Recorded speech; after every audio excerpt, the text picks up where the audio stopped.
Така, за тези, които се интересуваха как се вдига мотор от място и се прави кръг с него на задна гума, което е много хубаво умение да владеете в различни условия, предимно в гората, когато искате да обръщате някъде, тесно от пространството, не ви се върти полусъединители и така нататък. А и като цяло да си надградите уменията за каране, ще ви обясня малко по-подробно как се случват нещата, кое се използва, защо се използва и така нататък. Сега, за да го вдигнете мотора от място, както всеки път ще използваме съединител и газ, запомняме всеки път съединителя е нещо, което ще ни вдигне мотора и газта. Задната спирачка е нещо, което ще го върне обратно на две гуми. Така, за да го вдигнете най-лесно ще ви трябва предна спирачка, да натиснете амортисьорите надолу, да се получи един ребаунд, като се връща моторите, като се връщат амортисьорите да се получи един ребаунд, като се вдигне мотора горе, тогава вече ще трябва леко полусъединител, левия крак ще стои извън мотора, настрани, извън степенката за баланс, а дясния крак ще е максимално залепен за мотора, за да се държиме в едно темпо с него и ще натискаме по малко задната спирачка, за да не се преобърнем. Или за да може да го продължи на карането си.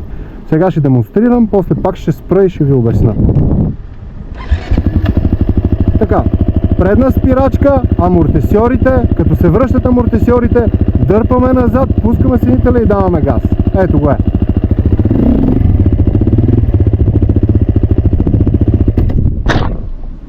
И пак.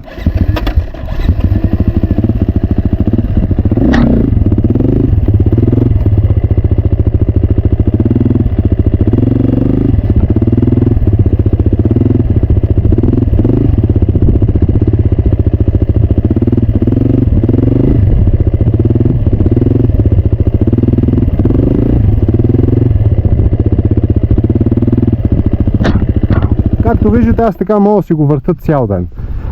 Причината, поради която мога да си го върта цял ден, е защото имам много хубав усет на полусъединителя, когато мотора е горе.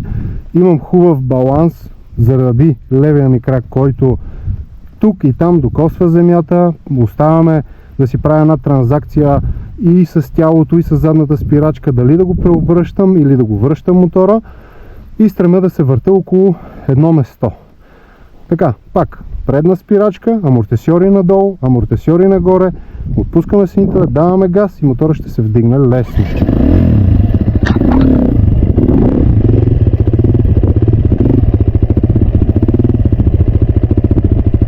И може да го правите съответно и много бавно, без да бързате, да се въртите почти на едно место.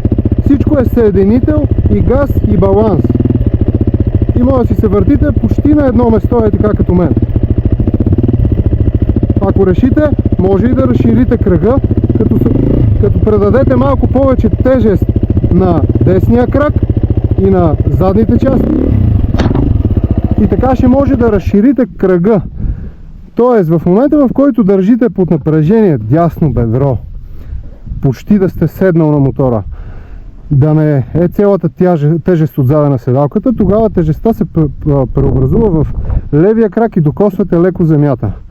Така може да си направите крака буквално да се върти на едно место, а когато отпуснете тежест върху мотора, т.е. седнете си по-качествено на дясното бедро, тогава може да го разширите кръга и да го правите по-голям. Според зависи това какво решите да правите.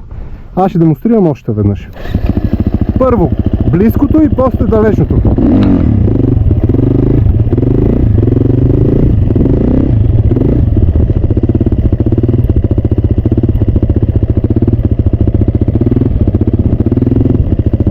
И сега далечно.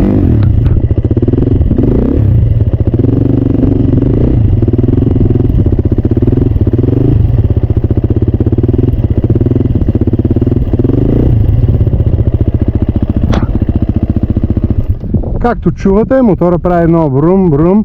Това е, че го поддържам лекичко с гъщицата. Съединителът ми е постоянно в едно полусъединително положение. Ем отделя лекичко, ем го натискам, за да го спра. И задната спирачка е постоянно в положение, в което лекичко я докосвам, когато мотора мине точката на баланс. на преобръщане, за да може да си го прибера пак към мене. Още веднъж и последно, за да може да свикнете с идеята.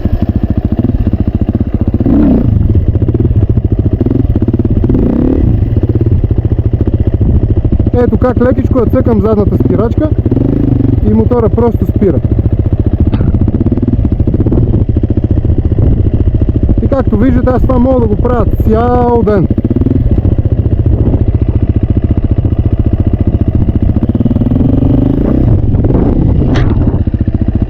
За самото вдигане още веднъж показвам. Предната спирачка натискаме, съединителя отпускаме с гъста и той се вдига лесно мотора. Още веднъж, за да свикнете. И пак.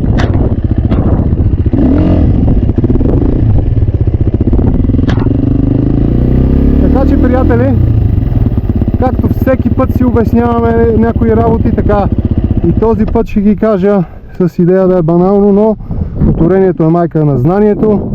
Отделете си време да свикнете с повдигането на мотора, с съединителя, с гъста и спирачката задължително, за да може цялата идея да се научите е да се забавлявате.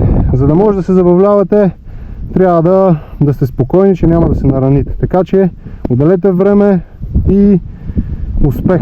Не забравяйте да последвате канала, да лайквате видеята и разбира се да задавате въпроси, когато нещо не е ясно. Аз съм на среща да помагам и да съм с вас с вашето приключение. Успех!